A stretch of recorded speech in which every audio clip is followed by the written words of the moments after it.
have to innovate, and thinking about innovation and change, and cut my presentation into half, so I will try to do my best. I'm going to take you on a completely different journey this morning or this afternoon, thinking about change and thinking about innovation in a way that I would guess it's a bit different than what you expect.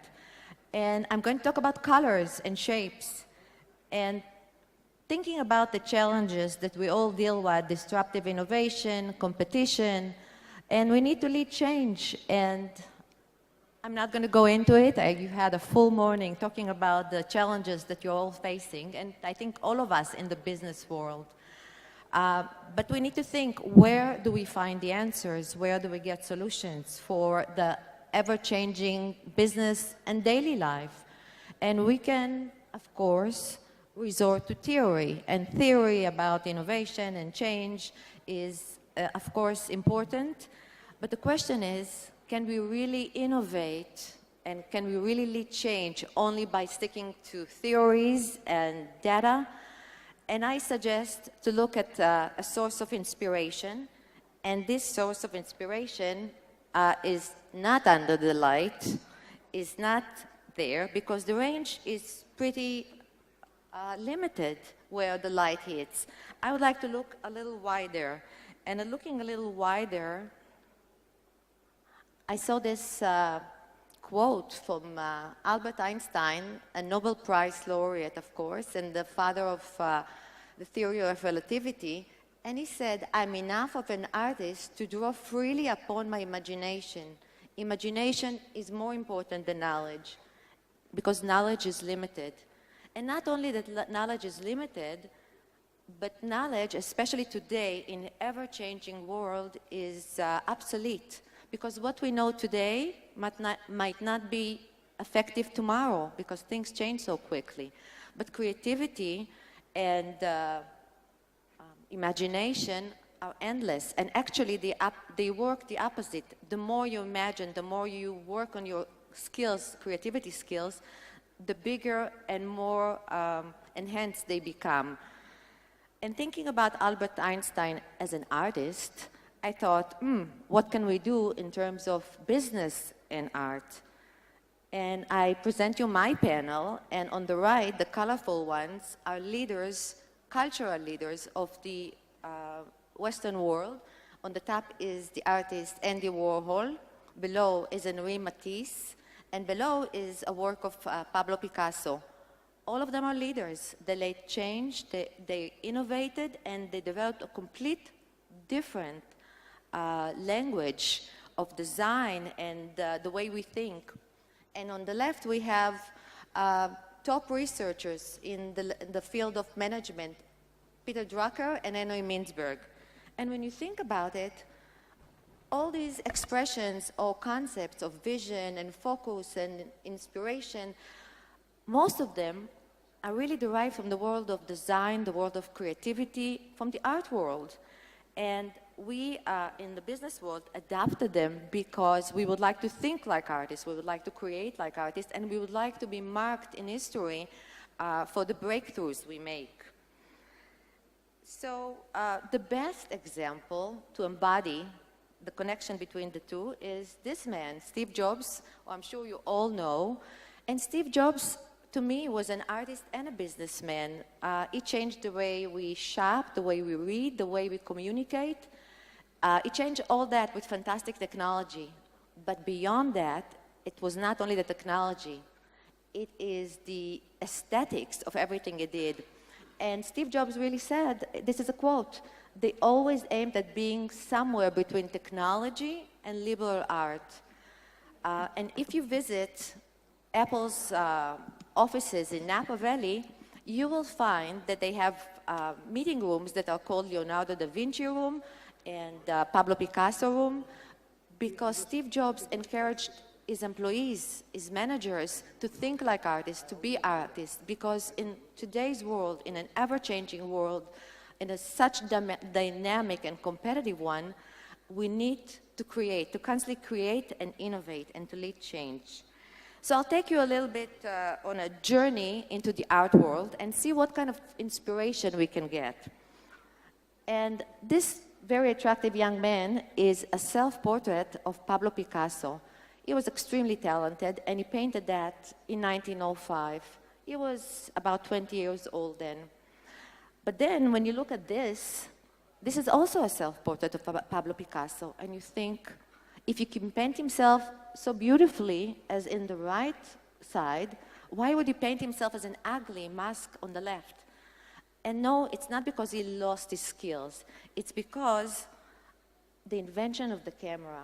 The invention of the camera in terms of artists is what happened to all of us. It was a disruptive innovation, a new technology that disrupted the role of the artist. Because before, when people wanted to get their self-portrait, they went to the artist. But with the camera, it was not needed anymore. So artists had to come with something that is completely different.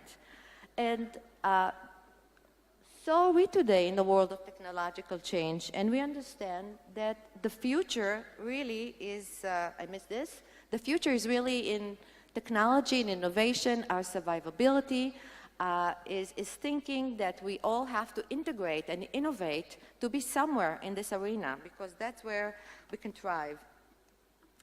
And to do so, I propose that we do what artists do. They dream, they innovate, they lead change. And of course, we cannot, when you say I have a dream, we cannot ignore Martin Luther King, who had a dream and fulfilled his dream, unfortunately. Did not see it for long, but so we would like to think like artists, and this is Andy Warhol, by the way, a great cultural leader in the 1960s. Oops, I'm too fast. So I'd like to take you back to the drawing board like artists do and think with you about 5 inspiration points. And I'll try to do them really fast because my time is limited. So my first inspiration point is thinking about new colors to the old box. And when I talk about new colors, I don't think businesses should actually paint their products or services with new color. But I think we should think conceptually how altering the color, the state of mind of the perception can create something that is completely different. And this is A Woman with a Hat by Henri Matisse. And Henri Matisse, his huge claim of fame was the fact that he has started to use bold colors. We already agreed that the camera, he did not need to copy this lady. He needed to bring something else to express maybe emotions. And with color, he said, I can express emotions. So thinking about new colors, I looked for an example, fairly touristic, but not pure. But think about that. We all know that travelers enjoy that, a mobile home or a caravan. And there's fantastic advantages, but there is limitations to traveling with this very big thing. And an innovator thinking, let me color this thing with new colors, and did that. And I think that's what people would like to have today. He created value by changing the color. Think about another example is, for instance, the 3-dimensional printer. There was a printer, and somebody thought, let me think what other colors there can be. So color is a concept. My second point of inspiration is thinking in the spirit of time. And this is a portrait of Marilyn Monroe, painted by Andy Warhol. And Andy Warhol, again, claim of fame, the reason why he's marked the history of art and become a Western leader of art is because he listened to the spirit of time. And what was the spirit of time when Andy Warhol was creating in New York? It was modernism. The city was sparkling with neon lights and energy that he wanted to capture in his work. And he said, how do I do it? And the way he did it was actually repeating everything in a multiple. And by repeating, there was this energy that captured the energy of New York. In today's life, there are lots of things happening in terms of spirit of the time. Globalization, anti-capitalization, capitalism. There are lots of things that are typical to our time, which are really changing fast, but what's true to now? And think about that. Isn't that listening to the spirit of time? Airbnb did exactly that. It was an accident, but a fantastic accident. where the innovators from San Francisco, by the way, two designers, listened to the spirit of time, who said, we would like to be a community. We're a global world now.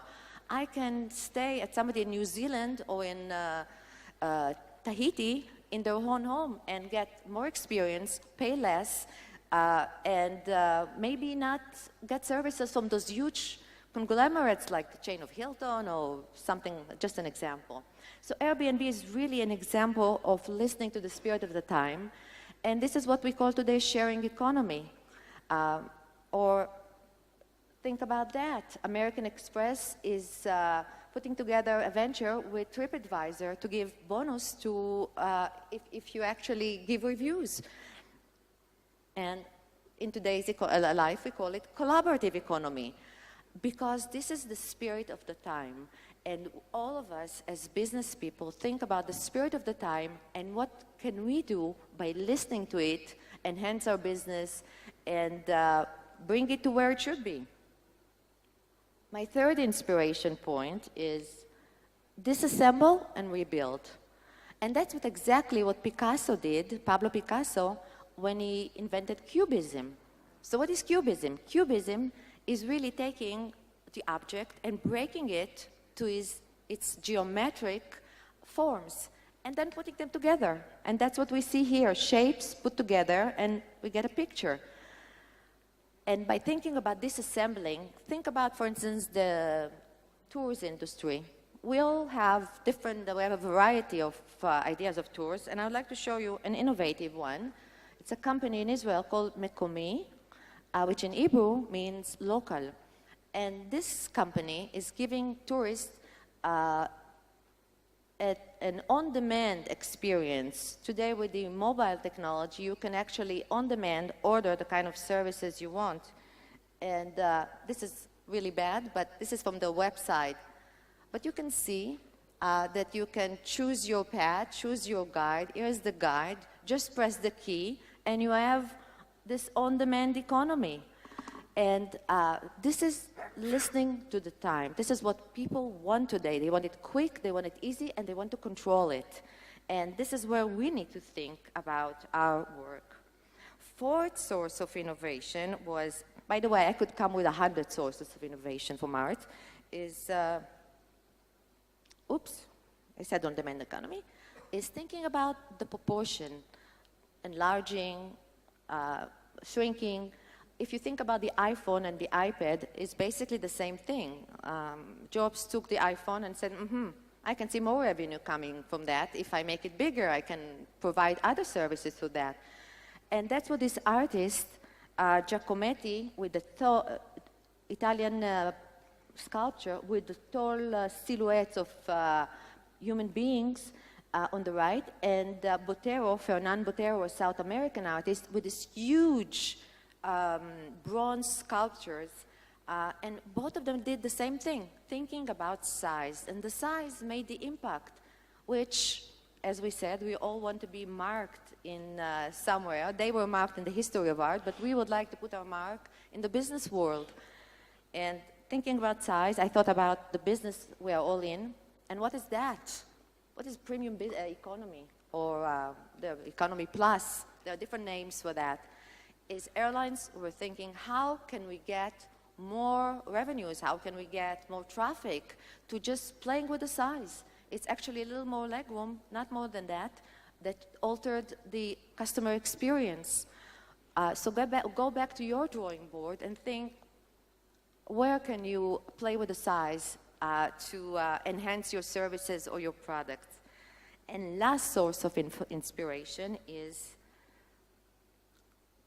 we live in a very competitive world. All of us need to have a unique personal statement. Our businesses, our leadership, our innovation, we have to have a fingerprint that will be uniquely ours.